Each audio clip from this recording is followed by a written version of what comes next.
SBR Videos is sponsored by Sports Cash System. Click on the link below for more information.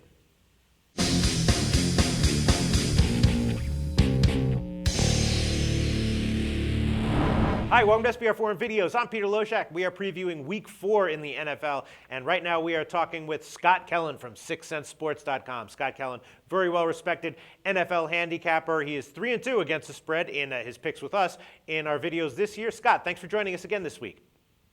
Hey, no problem. Thanks for having me, Peter. All right. Glad to be here.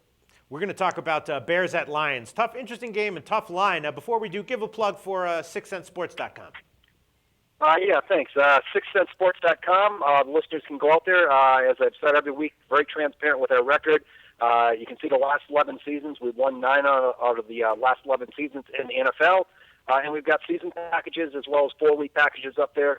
So hopefully something will suit your needs based on how we have set up the pricing for you. And again, go to SixCentSports.com. Everything's out there. You can see our records for the last 11 years, and 30 minutes after the games kick off, you can see what our plays are on a weekly basis as well. We try to be as transparent as possible. So appreciate the plug, and if they have any questions, they can certainly shoot me an email and be glad to get back to them with any answers. All right. Bears at Lions. Lions are 2.5-point home favorite. That's down from 3.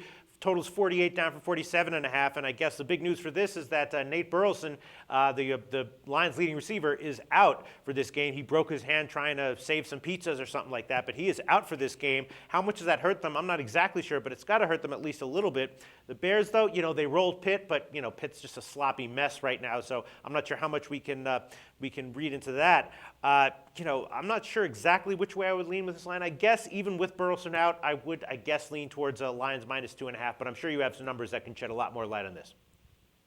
Yeah, and the first question for you, Peter, is it more dangerous to be driving your car with 2 pizza boxes on the right-hand side or to be on a birthday party bus with a stripper by the name of Sweet Pea who's holding a bottle of champagne? I'm not sure which is worse. Because Jacoby Jones is going to play here pretty soon. Burleson's now out maybe for the year. There you go. Says it all right there. Yeah, I don't know. Man, if I were making millions of dollars a year playing football, I would go straight home and just sit in my chair and then go straight to the practice. That's it. I wouldn't do anything with any of that crap. But these guys, all right. So the upshot is Burleson's out. How bad is that for Detroit? It could be pretty significant. Now, and with that said, I'm going to lean towards the over in this game. And obviously there could be some issues with him because you don't have a lot of other receivers for Detroit. You've got Kelvin Johnson, and that's really about it. And I think I heard today they're looking at maybe even making a trade for a receiver.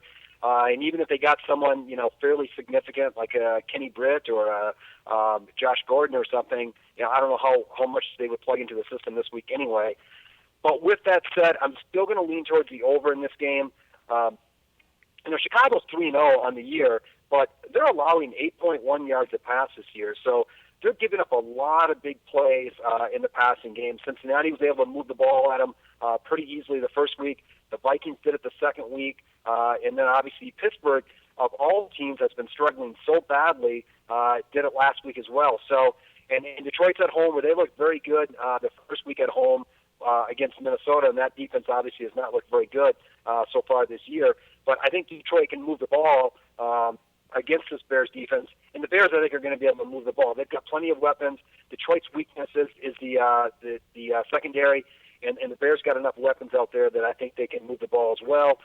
Both these teams, when I look at these overs, first of all, I make the number at 48, so I think the number's fair. Both these teams are above average throwing the ball, and they are both below average defending the pass. Chicago's well below average defending the pass. And when you start to get those types of combinations and the number's fair, it can potentially lead to an over. You're on a fast track here, so there's no issues there.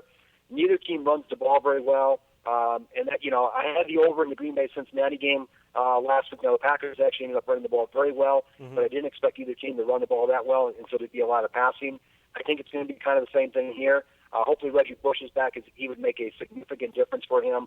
But I don't see a ton of successful running in this game, which means the ball's going to be in the air, and whether that's turnovers, which can go either way for you. But a lot of passing leads to a lot of potential for scoring, and I'll lean to the over here in this game. All right. Makes a lot of sense to me. Scott Kellen liking the over in Bears-Lions. Over 48. Thanks so much, Scott.